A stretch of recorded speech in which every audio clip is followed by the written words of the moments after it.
Vocal revolution. Vocal revolution. Vocal revolution. Vocal revolution. Change the world with your voice.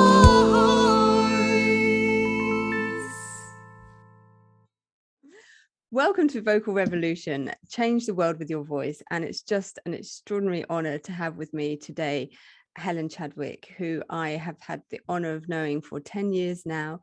I just wanted to give her a brief introduction before we welcome her onto the show. Helen is an amazing, extraordinary creator of work, and song is at the heart of all of her work. She works with teams of collaborators to create concerts, recordings, song theatre performances, song story performances, community opera, and site-specific choral events.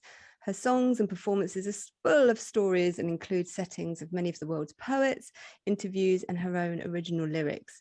Helen creates shows which she calls song theatre, as all of them have songs at their heart and yet are theatre, but they're not what we know of as music theatre. These include Dalston Songs, War Correspondents and Truth, which have toured nationally, and her site-specific choral commissions include the Singing Circle at Royal Opera House, Where Two Worlds Touch, Salisbury Festival, and the Body of Song at Greenwich Festival. She's also collaborated with Sally Pomme Clayton on The Singing Bones, the song story version of the Finnish epic poem, the Kalevala, and with Hugh Lupton on several duos and performances. Helen has composed for English touring opera, the BBC, Royal Shakespeare Company, National Theatre, the Royal Court, and the British Museum. She's recorded 10 albums, and one of her tracks featured on Desert Island Discs. She's also sung with Meredith Monk, Human Music, VoiceLab, Kite, and on the film Troy.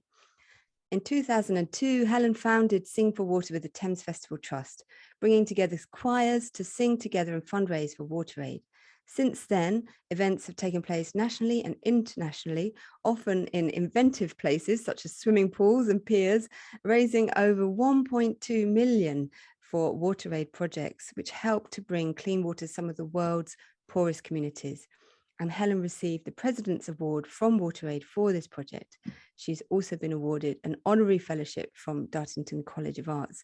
So Helen, thank you. It's just such an honour to have you here today, and particularly special because we've just celebrated the 20th anniversary of Sing for Water together at the Scoop last weekend in the rain. So thank you so much for coming and being here. It's just lovely to have you. Thanks so much for welcoming me here, Katie. And you and I are friends, we know each other well, and we've been working in parallel for some time. So it's lovely to have a conversation with you about what we make. Absolutely. And we hope as well, share some things that will be of use to all of you listening today. And thank you for listening or tuning in or watching on YouTube, however and wherever you are. Thank you for listening to us. And I'm sure this is going to be a really enriching episode, hearing Helen's amazing wealth of experience around song and voice and theatre. So tell us a little bit about your story, Helen. Any key moments or inspirations you'd like to share that you would say have been absolutely turning point for you or in your understanding of voice? I think one turning point was meeting and working with Meredith Monk. So Meredith Monk, the American songwriter, composer, and also with a big background in dance, who wrote very famous albums, for example, Dolman Music, and who is still working today with her ensemble in New York. And she came to Wales many years ago and collaborated with, I think we were 17 or 15 singers. Maybe there were 15 of us from the UK, and there were 2 of her singers with her. And we rehearsed her music. She had a program she'd fixed. We rehearsed it for 2 weeks. And then we toured it for 2 weeks. So I got to watch her working with a group, and like her, I'd run already lots and lots of singing workshops. So I was used to empowering people to sing. And at the same time, I was already making shows. I've got a background in theatre. And it was fascinating to watch this combination between encouragement and very exigent, very demanding about what she wanted to hear. And also to see her make something with a large group of people. And that really inspired me. And I thought, I'm never going to be her, but if I can watch her doing that, then I could also make things. And after that, I'd already been making theatre, I'd already done solo shows, but after that I made my first, what I think of as, actually I don't know if it was the first, I'd probably made a duo before then, but it was the first choral song work that I made. So it was called The Blazing Heart, and it had a Russian story at the heart. There was initially a storyteller, and then later I composed that story for myself, with myself on the drums. So I was like the singing storyteller, going through those old traditions of sung stories that exist in so many parts of the world. And then I had a choir, an amateur choir that I'd put together who learnt certain numbers of songs. And then I had a small group of soloists that I knew who did other songs. And that's a format that I've used since, and not necessarily with a storytelling element, but where I've made choral works either with small groups for special spaces or with an amateur choir involved, sometimes using space. When I later started to work with choreographers, because my childhood was full of dance. And so I absolutely love to move, and singing with moving fascinates me. And so that's why that collaboration developed out of pure choral works into something that was nearer to theatre, which is my background. And my dance teacher was anyway extremely theatrical. So it was kind of continuing something that I'd learnt from her. Wow, that's such a wonderful journey and melting pot of influences that you've drawn upon and created your own version from as well. And this whole idea of, I love the idea of, and it is very obvious in your work about how you choose space, and certainly the performances I've been to. I came to War Correspondents underneath the Maritime Museum, wasn't it? And the use of space, the fact that we felt like we were in a bunker, was so appropriate for the topic of the show. So this whole idea of setting pieces in incredible spaces, is there other examples of spaces you've loved working in? Yes, a couple. So the first one being Salisbury Cathedral. So I worked with another composer, Howard Moody, and we were making something called Where Two Worlds Touch. And it was about the commonality between the way the mystics see the world, and the fact that mystics from multiple traditions often see things the same way, even if the form of religion sees things different ways. And we were particularly focusing on the Sufi tradition in terms of Rumi and Hafiz, those poets who have this joyously broad view of the spiritual life, if you like. And what was so amazing for me in there was we had a more formal choir, a community choir, 4 brass instruments and a percussionist. We had 4 professional soloists kind of downstairs in the nave. So there was a kind of show end. And then there was, I wrote something, it has a massive echo, Salisbury Cathedral. I can't remember how many seconds it is, but it's huge. And so I wrote a piece that's, in quotes, heterophony. So that just very simply means that you don't have to sing it at the same time. And it's influenced by the tradition from the Isle of Lewis, where you get a lead singer, like a psalm singer, and then the congregation kind of falls over it in roles. And so I wrote something that was using that form whilst the choir kind of moved through the space. So depending on where you were, you heard different parts of it. And the other thing that was amazing about working in that space was I took 2 soloists that I worked very closely with, Barbara Gellhorn and Victoria Cooper, and I adapted 3 songs that I'd written that were Hafiz or Rumi, that I'd written for myself, that are part of my solo shows, and they're on albums as solo performances with body percussion. And I arranged those as trios, and then we sang them halfway up the west window on this tiny little ledge with, I think there was a little bit of glass in front of us, but you were literally looking a very long way down. And we sang these 3 trios, and what was so amazing was that those lyrics were crystal clear. and everybody could hear them. Whereas downstairs, it was much harder for the public to hear the words because everything kind of washed into a thing. And you realize that the architects understood why we have musicians' galleries. So that was very, very joyful. And the other place was actually two other places. So the first one I made before that one was a body of song. And I really want to thank all of the people who've ever commissioned me, because without them making things happen, none of it happens. And so in this case, it was Bradley Hemmings who runs Greenwich and Docklands Festival. At the time, it was simply Greenwich Festival. And he heard an album, I'd made some recordings, and I suppose I sent one to him. And he called me into his office and he said, "What do you want to make?" And so I described something, that I had this idea about site specific and moving people around and so on and so on. And then we went hunting for spaces, and he offered me the Queen's House, which is a perfect cube in Greenwich. I think it's 40 foot by 40 foot by 40 foot. And it has this black and white, round, patterned marble floor. I mean, it's a square floor, but the pattern has a circle in the middle of it. Then it has a doorway outside there. It has, I think it's 4 doorways here. And then out of that doorway, there's a spiral staircase. And then upstairs, there are 3 balconies. And then this wall is all windows. So I made something with, myself included, 9 soloists. So there was 6 women in the first part of it, and then 3 men came through the far door for the last section of the piece. And I choreographed it.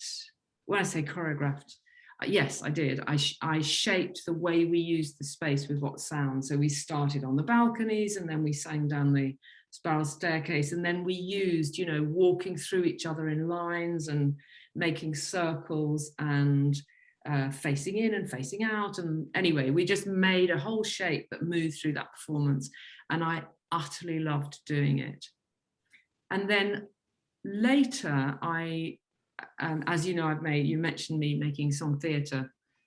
So later, thanks to an album, again, I was very, very lucky that somebody said to me, there's a development wing at the Royal Opera House. So I sent them an album, and that's a different story, but I then made Dalston Songs there.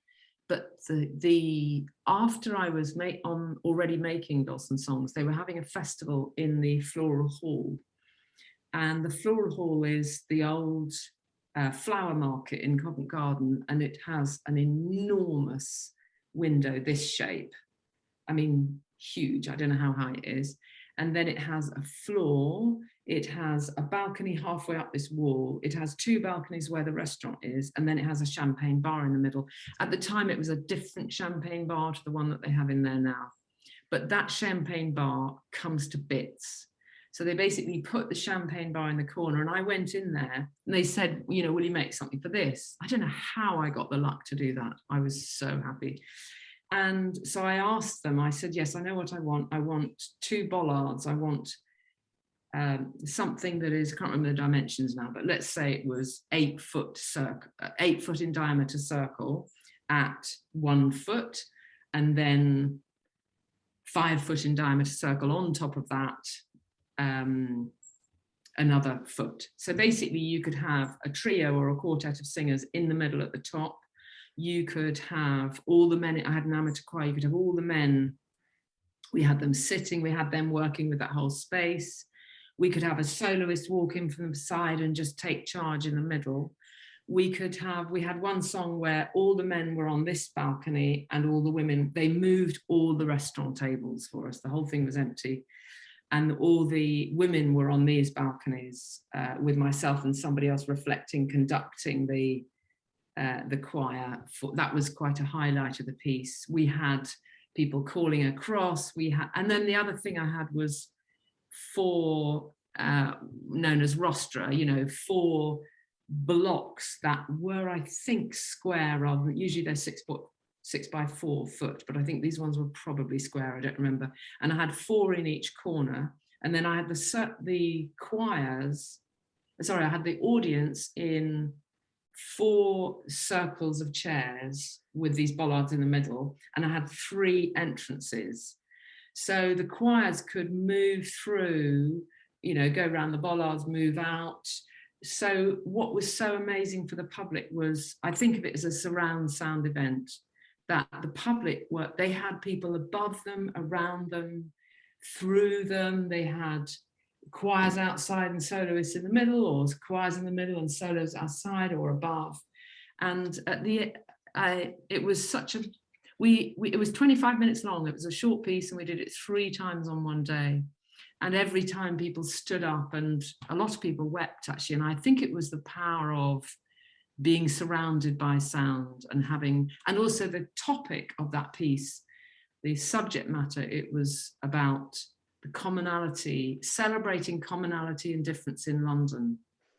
So I invited a Bosnian choir, and we had Bulgarian soloist, we had a Kurdish soloist, we had an Algerian soloist, I had some of my close team, we had an Iranian soloist.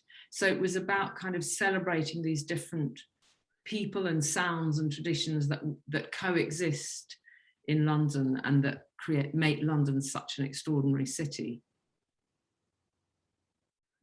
Amazing, amazing, amazing. Oh, wow. I would love to have been in that surround sound experience. It sounds so moving. And I know you thanked your commissioners, but I should imagine they were so grateful to you, Helen, for bringing such extraordinary, innovative, imaginative performance into their space. And the audience must have felt, as you say, incredibly moved and surrounded by the stories that you were telling, and through song. And this idea of song theatre being, obviously space being one component, you know, where is the theatre, where is the song, where is the story happening, and how you use space being one element of that. But could you say a bit more about what is song theatre and how it evolved for you? It sounds so incredibly magical, but how do you conceive of that as behind the overarching principles behind the amazingly diverse shows that you create? Yes, I think I also want to just name the people who made that happen. So John Lloyd Davis was running the development wing in opera, and he's the person that really brought me in. And then Deborah Bull, who had been a dancer, was running ROH2, and she and her producer Alison Duffy. And between the 3 of them, I was lucky enough to make work.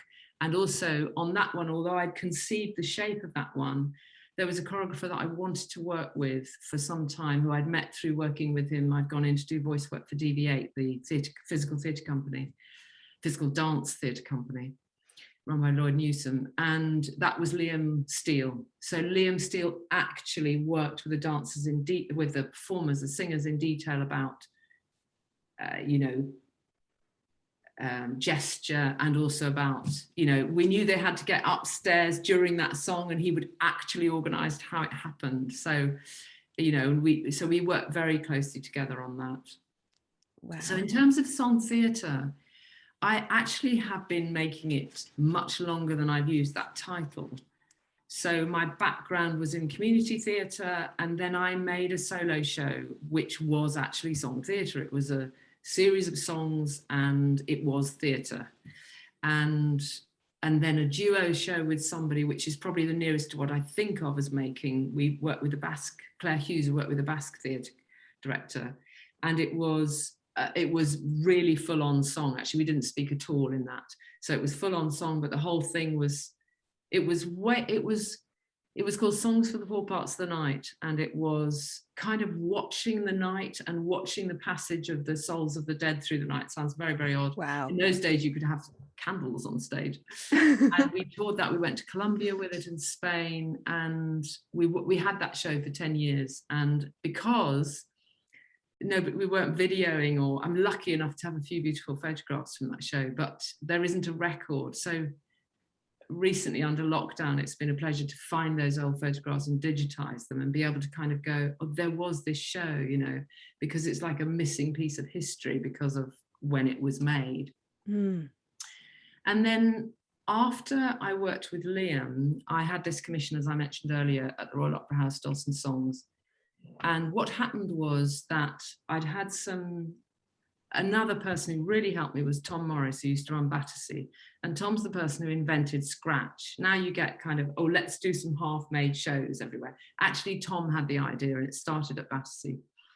And I did a concert at Battersea, and he also said, what do you want to make? Which is an amazing thing for a producer to say. The best producers are like that, where they see somebody has something and they just go, how can I nurture that? And you can nurture that by giving that person space to do what they need to create, you know.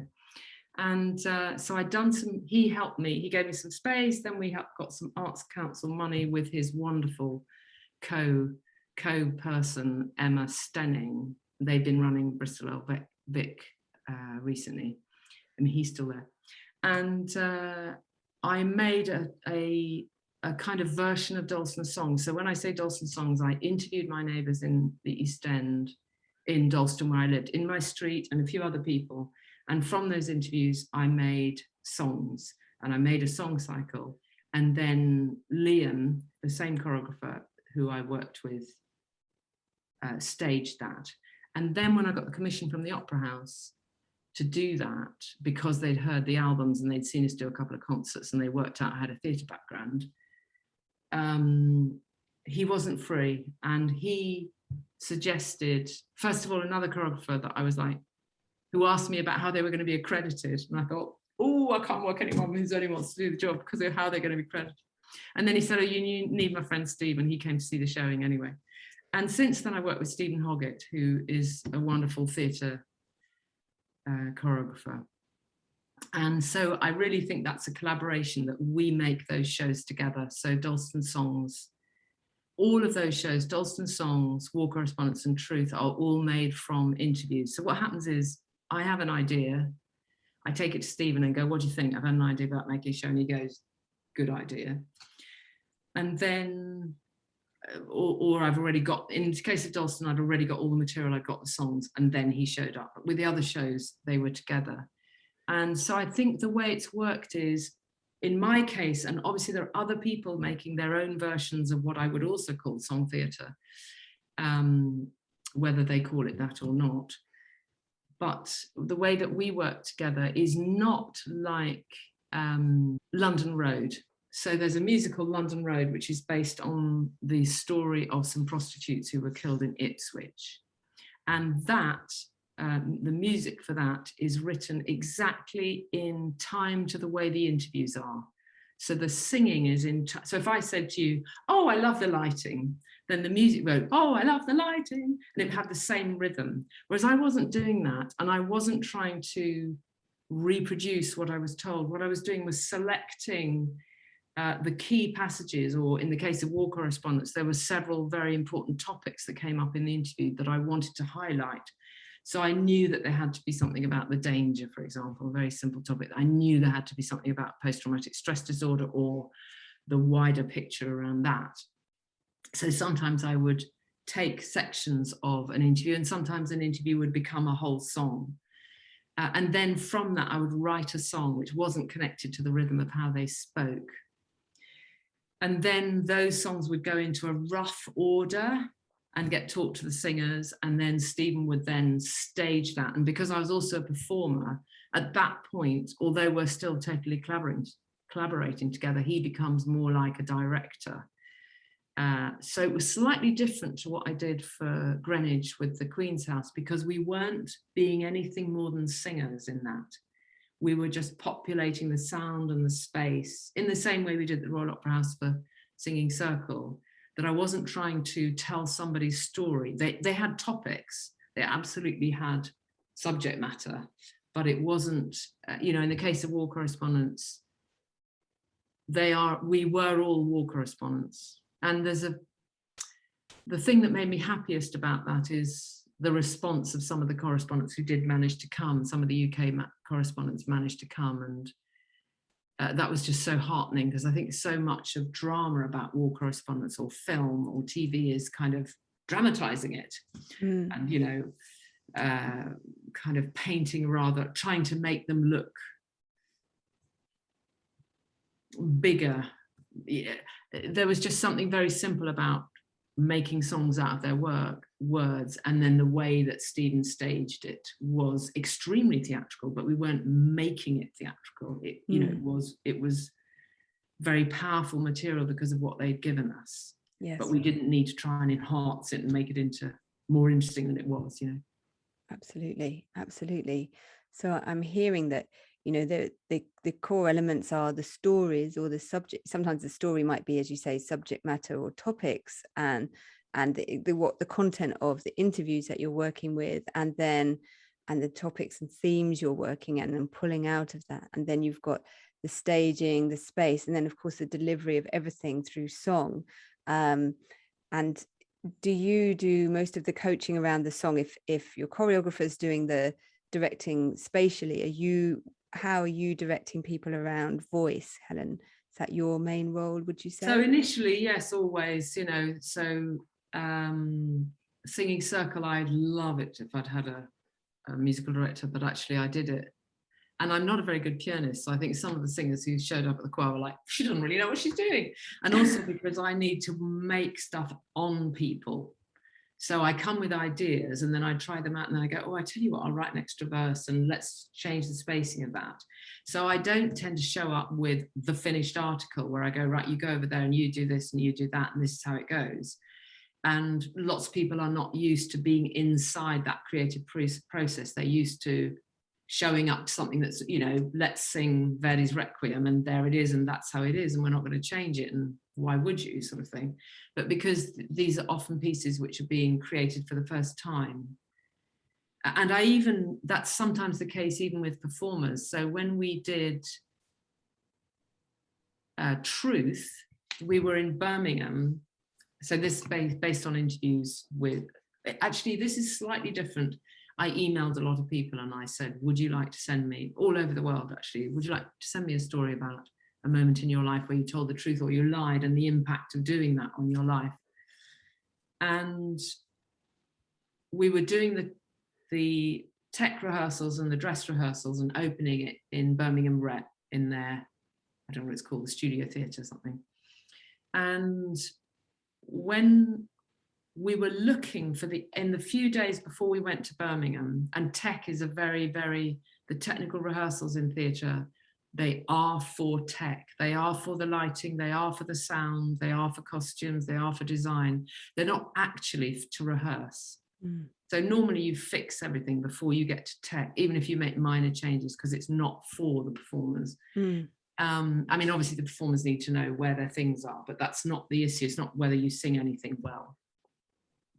And in the days before we went to Birmingham, I knew that one of the big fat songs with these quotes from Gandhi and Faulkner and other writers needed to be right near the end. It's called Never Be Afraid, and it's about speaking up for truth. And I knew it had to be near the end. And so I think 3 days before we went to Birmingham, we tried it at the end. So we ran the show, we tried it at the end, and Stephen and I both knew that it wasn't right. And so overnight, I thought, I came in with another ending. So we rehearsed that, we tried that, and I knew that wasn't quite right either.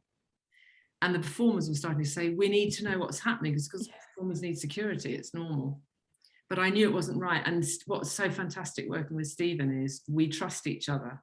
So he knows that I will find the right solution. And similarly with choreography, that when we were working on Dalston, we were in the late rehearsals and we had this one big song called Strange Land. And he said, I don't know what to do with it. I said, I don't mind. I know you will know what to do with it. If you just have us standing still, that'll be fine. If you fix it in tech, that'll be fine. If you fix it off the first preview, I just don't mind. I just know that when his instincts are right, they are so right. And he knows that about me, that he trusts my musical instincts. So in fact, the following night, I had another idea about how to end it. And that was the right ending. And that was actually to do this very simple wake up the truth chorus. Wake up, oh wake up, the truth got to wake up, oh wake up, the truth. Wake up, oh wake up, the truth got to wake. And then there's two other parts under that going, wake up, the truth, in harmony. So there's these harmonies under that. And we did a very, very slow fade out. And the lights were doing, actually we sang beyond the light fade, and it was I really wanted people to come out singing something in their heart, even if they weren't actually singing it. And it was very, very simple, and therefore it made it very memorable. And it's from actually a really powerful story, which came to me very late in those rehearsal periods, which I wasn't able to fit it in. We were too late in rehearsals to have a whole new piece then, but it's actually on the album that I've been working in. So it was from a Spanish friend who was also my neighbour, who I also interviewed for Dalston Songs. And I interviewed her for Truth, and she said, oh, how long do you need? And I said, oh, 15 or 20 minutes, I'll be fine. And an hour and a quarter later, she was still talking. Wow. And she is a person who discovered that in her village in Asturias, in the north of Spain, a lot of that murder had happened, that had been hidden. And in recent years, I think about 10 years ago, it started to come up there. I'm not an expert on this, by the way, so if I've got the exact dates wrong, but a lot of really bad things happened that were hidden, and mass graves and so on in Spain under Franco, after the Civil War. And so she discovered this, and she was my neighbour for 20 years or something. And she discovered that this had been going on. And she said in that interview, one of many things, which is part of the song that I've been working on, I want to wake up the truth. And I just found that such an incredibly powerful thought. So I guess one of the things you mentioned, Katie, when you sent me information about what we might talk about, was, do I have any tips? I think probably my biggest tip is trust yourself. Yeah. If you've got an idea about this song is working, this song isn't working, I need to do that twice, you will know, so. And also, I think another huge lesson for me is finding the right collaborators. When I say the right collaborators, you're constantly collaborating with people. Sometimes it goes well, sometimes you work with them again. And I do tend to build very long relationships. So, for example, at Sing for Water that you and I have just done, Hazel was a soloist. I worked with her first before Dalston Songs, so I've worked with her on off. Then I've had periods where I don't work with her. Barbara has done multiple concerts with me and was in Dalston Songs. Andrew, who was singing in Sing for Water, was in another show that Hazel and I made a good 10 years or more ago, called White Suit, which was an outdoor show, which was not actually based on interviews. It was based on a testimony. I went to see a charity and they wanted me to do a concert, and then for some reason that didn't happen. And while they were there, they gave me these books that they'd produced, and one of them had this testimony about a landmine survivor. And this sounds utterly ridiculous, but I knew there was an idea in that. And then when Greenwich Bradley again asked me, do I want to make something? We made this outdoor show that was song theatre, absolutely. It was theatre, it was all singing. It was staged by Mia Tyle-Have, who's a Danish director who I was working with. And it was suitable for any age. How can you make a landmine show that's suitable for any age? But it was. Andrew actually played a landmine, but it wasn't taking the piss out of the subject at all. It was somebody who was injured by a landmine and lived to tell the tale, basically. It's a story about a man in a white suit who goes by and hears a woman injured by a landmine, and he doesn't want to help her because he doesn't want to get blood on his suit. Wow. And we very, very slightly shifted the story to make that really, really clear.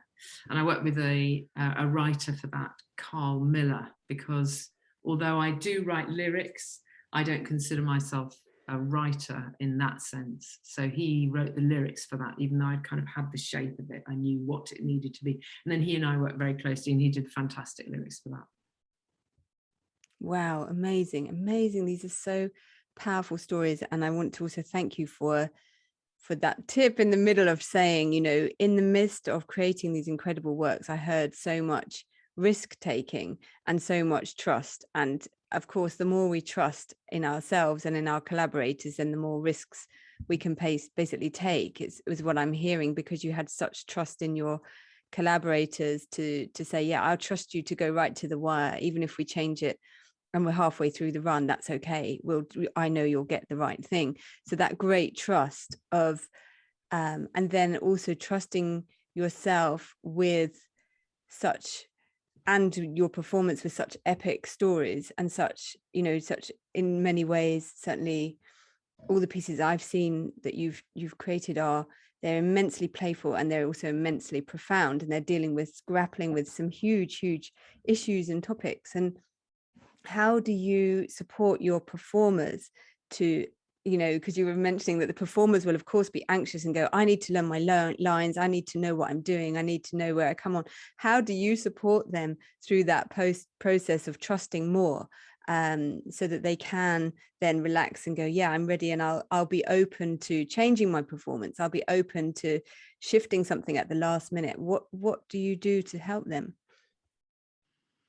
Yes, you've mentioned two topics there, so I'm going to just mention about the lightness. So I think War Correspondents was actually a different kind of thing, but most of the shows I've made, so Dalston Songs and also Truth, used humour. So in Dalston Songs, I did it in a particular way, which it was 4 women in a cafe, and there were kind of undertones of something going on. There was an outsider, but a lot of it was some of it was very funny. And what that did was it opened up and lightened the audience. And then we went into a more like an underground cafe, and it was just the men, it was nighttime. And there were funny things too. I wrote a song where they played cards, and there were other things, but a very dark story started to come through. And then the last section had everybody, and you got more of that dark story. So it was kind of opening people up, so that you can take them, so not so that you can upset them, but so that they are open to something deeper. And I think that happened in Truth, that some of the stories that I was given were so powerful and, you know, touch on many people's experience, and were very distressing, you know, very tough stories. And I don't feel I can do that to an audience without also giving them humor. So I was very lucky that we had some really funny things too. And then there was, right in the last, after the first preview of that show, we actually cut one song which is going to come out on the next. Sorry, I'm not trying to promote my album. What I mean is that song isn't dead, but that is on the next album. And it was just too many deaths. There were too many deaths in that show. So we took one big huge fat song out after the first preview. Because the balance of the show was people were sort of coming out the theatre instead of coming out, yes, moved, but also inspired and kind of alive, you know. So I think it's also having a sensibility for how the public is receiving things. And then in terms of looking after the performers, it is very, most of it is really becomes, in quotes, fixed in time. So this song definitely goes like this, you're definitely on that part. You know, yes, we are going to do it a semitone up, that will be the key. All of those kinds of things get fixed during rehearsals. And I think that I'm lucky to work with, there's usually some people on the team who already know me, so they know we will get there, so they probably encourage the others. And I think also that maybe having somebody like Stephen on the team, I mean, this isn't why he's there obviously, but they know he makes brilliant work. And so I think that, you know, there's a certain level of like, and hopefully we choose people who we know are going to be open and maybe one of us has worked with or somebody's heard of or not. We have taken Andrew, we took straight from an audition, Mia and I, and he was just great to work with. So I think obviously the show is not going to work unless everybody knows what they're doing. But cutting a song at the last minute is not a big deal. You've just got to go, okay, so instead of walking there, you walk there, and I'm going to give those notes like this. So it's not a big re-rehearsal. It's not like I'm going, oh, by the way, we've got a new verse to this song or a new B section or something. It's not like that, you know. So they are very fixed eventually, but all the time through the tour of Truth, we were constantly refining, you know. And we did, when we toured it again, I added a new song, a new funny song, because I thought actually we just need to lighten it. So we did one more thing. Wonderful. Yeah. And it sounds like building of trust, and of course people will know coming into your work and have that great respect for you and for Stephen and for the team, that it's that building the trust and supporting people and having those clear journeys. Also, I just really wanted to come back to what you said about the audience, the impact. You've touched on that a number of times throughout talking, of course, about the impact on the audience and how, and obviously you're trying to hold them as well as the performers, and one of the things we do here on the Vocal Revolution is celebrate the power of voice and celebrate what it does for people. And of course, when we're making work, we don't always get to find that out, because our audience sometimes just come and then they go and we don't know what's happened for them. But have you had stories of sort of people coming back to you and saying, this did this for me, or kind of feedback or the impact of the shows? Yes, I mean, very simply, we try to gather feedback in very simple ways, like here's a card on your seat or something. But I think particularly, so I remember at Dalston Songs, probably the first night, 3 of the people who had been interviewed were sitting in the front row, and 2 Spanish and 1 English they were. And I could hear them going, that's my bit. And so there was a lot of excitement at being part of something that was, you know, now a fully staged shebang, you know. But I think in truth would be, well, obviously the impact on the war correspondents. So one particular correspondent, Chris Stevens, who is the Libya correspondent for The Guardian, if he still is, I assume he is. And he came times, and he's often talked about, I think it was very validating to see what you do respected and described, and your own experience, because of course, in quotes, war correspondents, they wouldn't really like that title. They would prefer journalists working in conflict zones, for example. But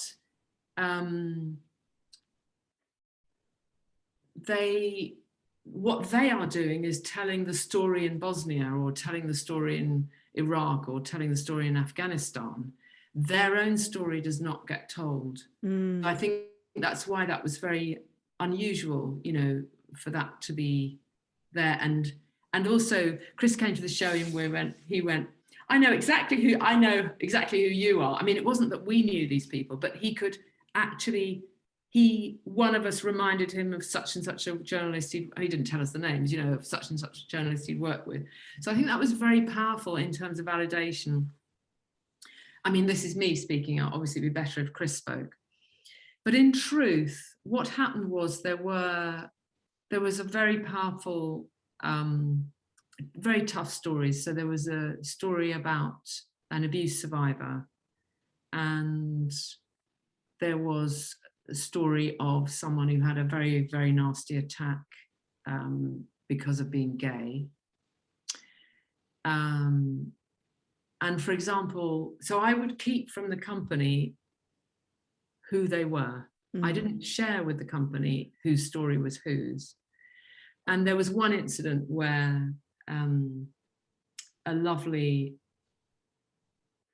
transgender man, I had 2 transgender people send me their stories, and this man came to the show, and when his story was on, the 2 women next to him, he sat in the front row and they would put his arms on him, and and his phone went off and he was all flustered and everything. And so the company kind of said, that must be Dan, you know.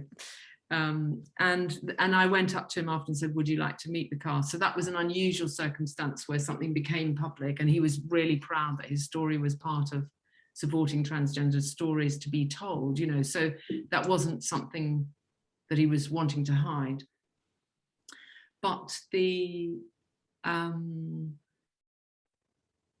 abuse survivor came to a particular show, and she chose to actually go and talk to the person who was representing that story in the cast.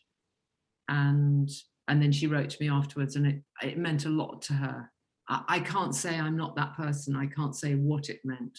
Sure. And also the song which we cut, which is soon going to come out, I sent it to the person concerned recently, which is about a woman who died of cancer, died of leukemia, without the family having realised she was dying, because the doctors had told the family that she was going to survive, that there would be treatment in time. This is many, many years ago. And she wrote such a powerful email after I sent her the song and said, you know, this is what I've made of it, and this is the recording. And the main singer on that song, Victoria, has done a very beautiful job. So I think she was very happy that hasn't come out yet, but she knows it is going to come out.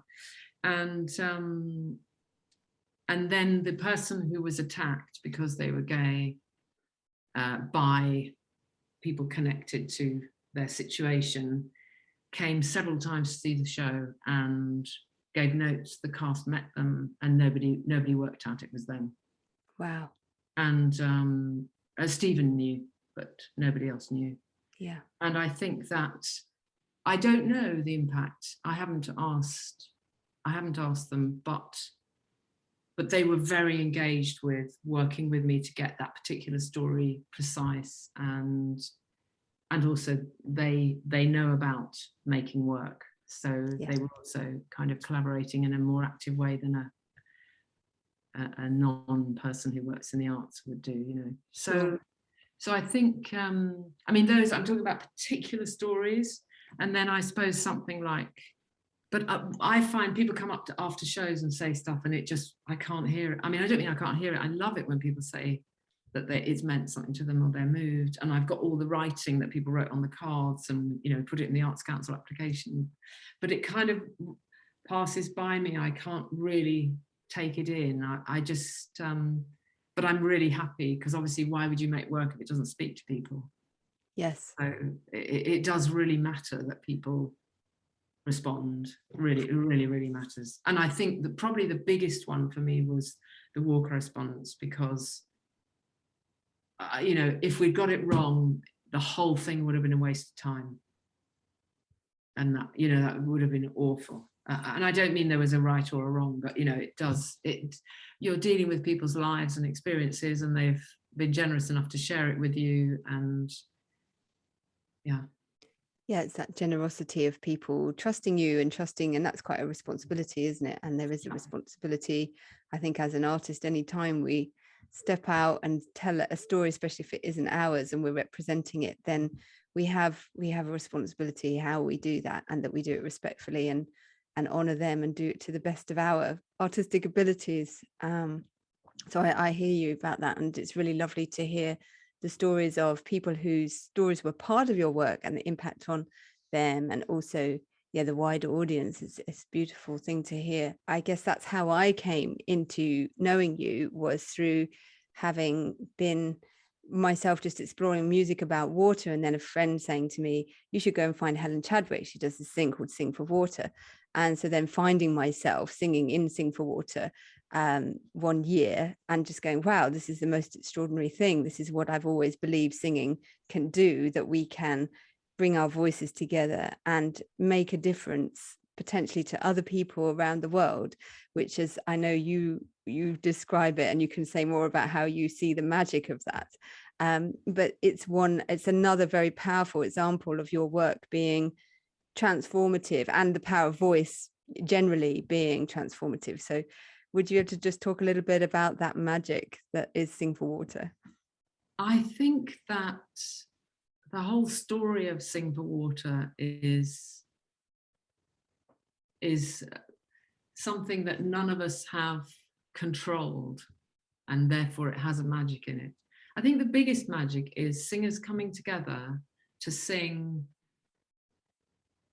sometimes in a mass choir, which is a very powerful experience to do. You know, it can be anything from 200 to 1,000 people, sometimes in smaller groups. And knowing that by singing, whether it's collecting a bucket or they've done a sponsorship form, they are actually doing something that really matters, which is that it is a human right to have access to clean water. So I think that combination of doing something that's such fun and so joyous, and in a way music is magical anyway, isn't it? You know, we have some dots and we open our mouths, and sometimes something absolutely moving and powerful happens due to what notes we sing when and so on. So I think they're already in something that's a wonderful experience, and then the fact that it means something, so it gives each person who's taking part a sense that they're doing something of value in the world. And I think often it's hard to sense one's value sometimes. Yes. And when you're doing something that you personally value and enjoy, and you say like you enjoy the magic of music already, and then you get to do it often in, I mean, for me, I know for many singers, coming to the Scoop is just a great highlight because it's just such a extraordinary venue, and you've got these amazing views of Tower Bridge, so you get to sing with hundreds of people in this amazing place, and on top of all of that you get your friends and family to come, and you're all contributing to something that's much bigger than just having a performance. You know, it's actually it's contributing to people. Well, it's life-saving, basically, could be the difference between life and death for some people. And it's also kind of, I always find that that's also incredibly sobering, of course, as well. And it says a lot about injustice, the injustice of this world, that, you know, that we have, that it's only £15, for example, to give one person clean water for life. And it's such an injustice that we even have to fundraise, yeah. And so it's so sad, and yet it's so uplifting that we can make that difference and do something to what we can do to maybe amend that injustice or campaign against it. So thank you for that, for holding the project so lightly. As you say, you have never controlled it, you've always held it so lightly and allowed people to come in and take their own initiative and create their own regional events, and that has been a lightness of touch and bringing light to some of the most difficult things in life, some of the most difficult stories, some of the most difficult situations. That for me seems to be an incredible gift that you have. So thank you very much. I think it's twofold. So I knew that I didn't want to spend my life running a charity, because we could have set up a charity called Sing for Water. And I know that I have to make things. I have to make songs and shows and cartoons, and, you know, I just need that is what I'm here for, is to make songs above all.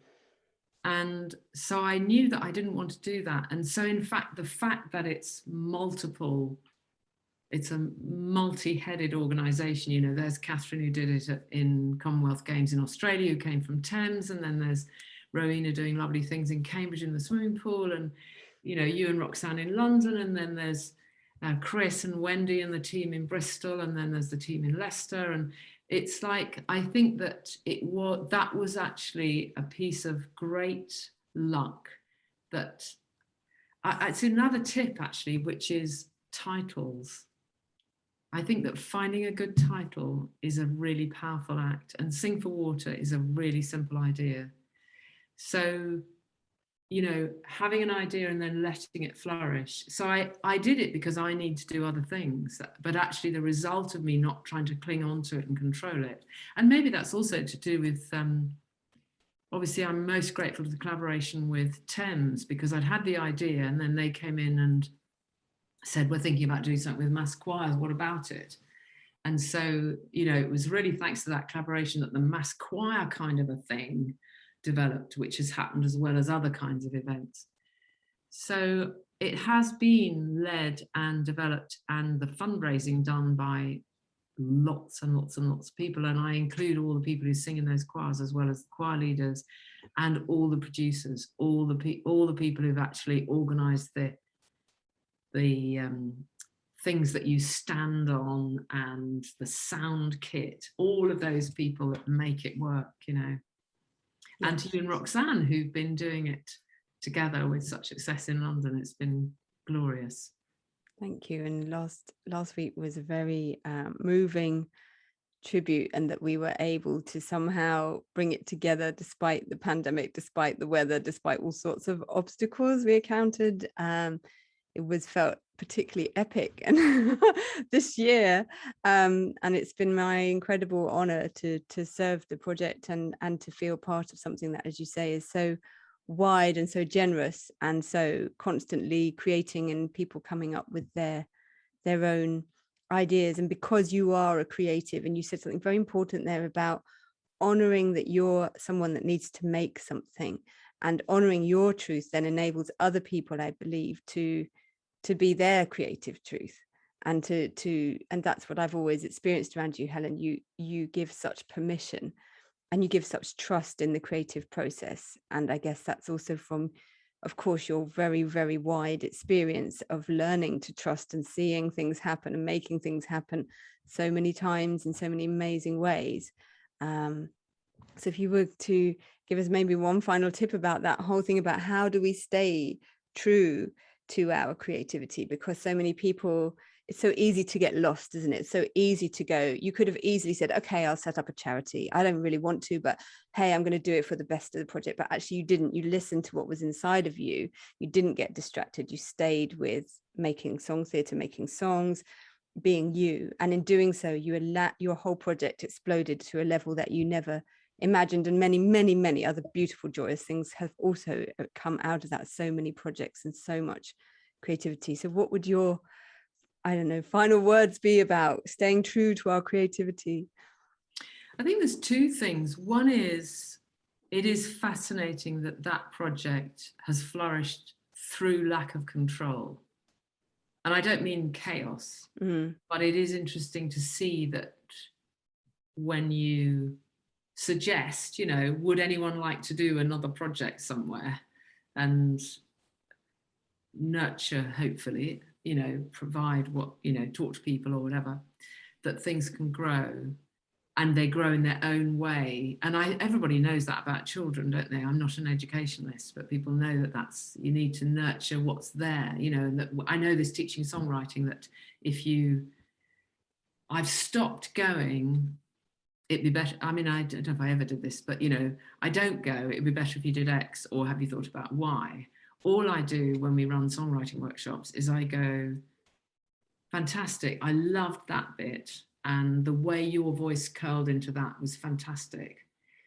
And also, before I do that, I will find out what everyone else loves. So we're totally focusing on what is working, and the only thing I will point out is, if somebody hasn't mentioned a structural thing that's really interesting, I will say, oh, did you notice that they moved from having something that was in a canon to something that was in two-part harmony, and then they brought the third harmony in later? Wasn't that a lovely form that they used? So I'll just point up forms that are working, so that people start to collect in their minds, oh, right, okay.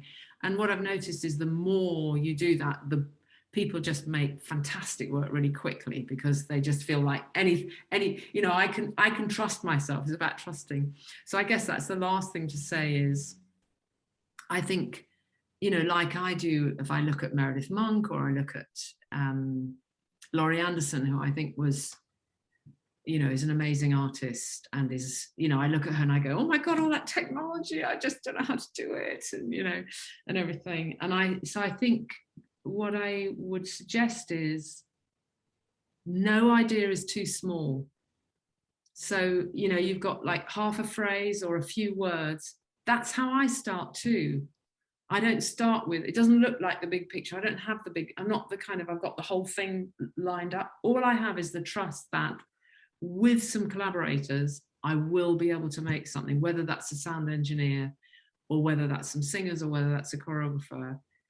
or whether that's just me on my own with, you know, the piano and some manuscript paper, or some home recording kit, that something will get made. And occasionally I throw stuff away and I'm like, nope, that's no good.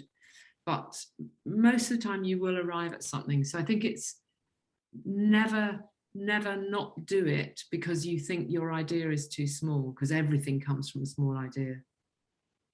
That's a beautiful piece of advice. Thank you.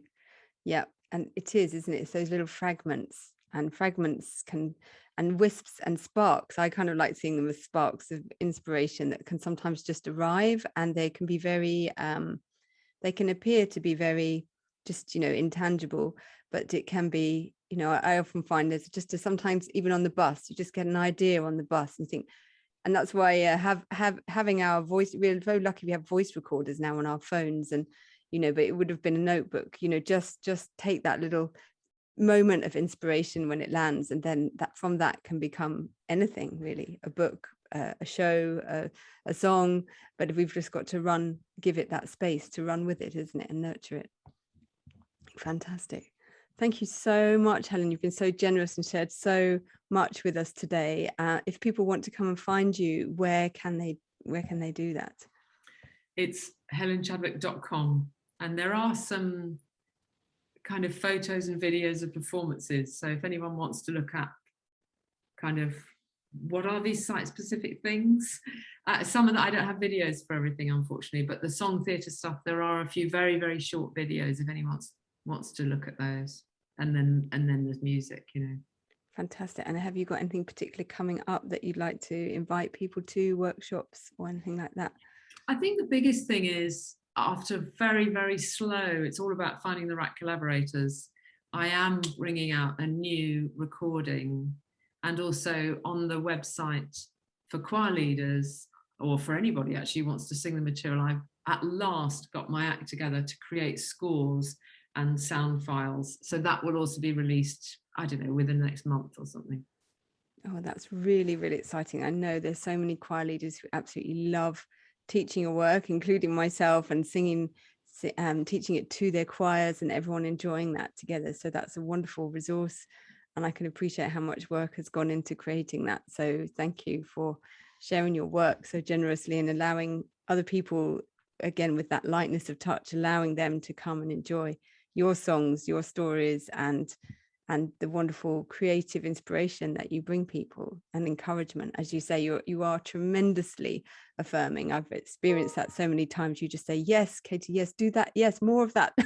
You have been so tremendously incredible. And so thank you for our friendship, and thank you for all you've done for Sing for Water and the amazing body of work that you've created, which is such an incredible legacy and ongoing joy for all of us. So thank you.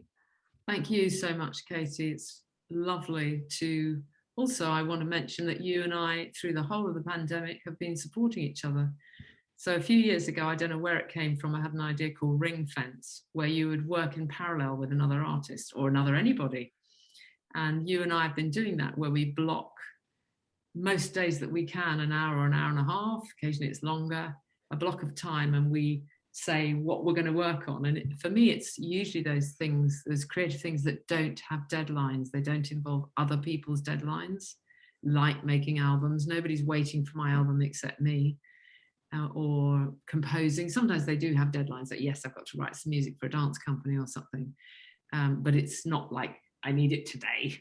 So I'm just most grateful for our collaboration. And yeah, I think that's another thing, isn't it, which is connect up with other makers and other artists and other healers, and, you know, support each other in what we're all doing.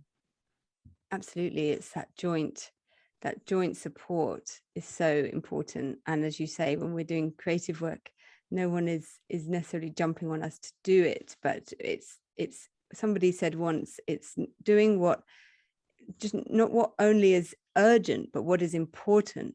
And it is important that we honor our creative work, that we keep making things, if we are makers of things, that we keep putting space for that. And it's very easy for that precious space to go into serving what is urgent, what is, you know, seems to be on top of the list, seems to be on top of everyone else's list, seems to be what people will pay for us for.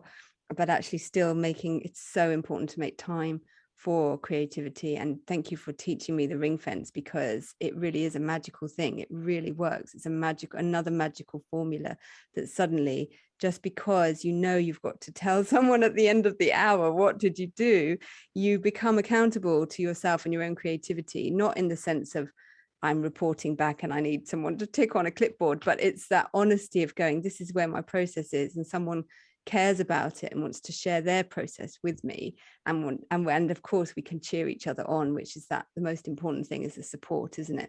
So that even if 1 hour, well, yes, I just mostly had a cup of tea and then I faffed around a bit, but then actually I spent 5 minutes writing this amazing lyric. You go, yes. So thank you for that too, Helen. Yeah, our companionship through lockdown has been extraordinary. Amazing. Wonderful. Thank you, Katie. Thank you. Thank you. And so I just want to also thank everyone who has listened today. I'm sure there's lots and lots of juicy treasures within what Helen said, and I hope that you draw out what is right for you, for your creative journey, and that you stay true to your creative voice and your creative visions and sparks of inspiration, and that you go forth and keep creating. Thank you so much for listening, and we'll be back with another episode of Vocal Revolution very soon. Thank you again, Helen. Thank you, Katie. Bye. Thank you.